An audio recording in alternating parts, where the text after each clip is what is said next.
तर 2च दिवसांपूर्वी राज्याचे उपमुख्यमंत्री अजित पवारांनी एका कार्यक्रमादरम्यान गोरक्षणाबद्दल एक वक्तव्य केलेलं आणि यावर आता हिंदुत्ववादी संघटनांकडून आक्षेप घेतला जातोय।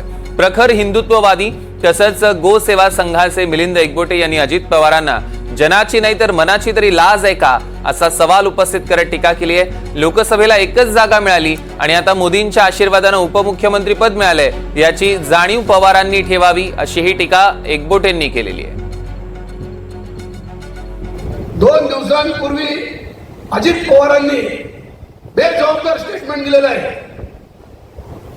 त्यांनी सांगितलं की मला पुरेशी लोकांवर अन्याय झालेला चालणार नाही, मला शेतकऱ्यांवर अन्याय झालेला चालणार नाही आणि गोरक्षकांना गाडी अडवायचा अधिकार नाही।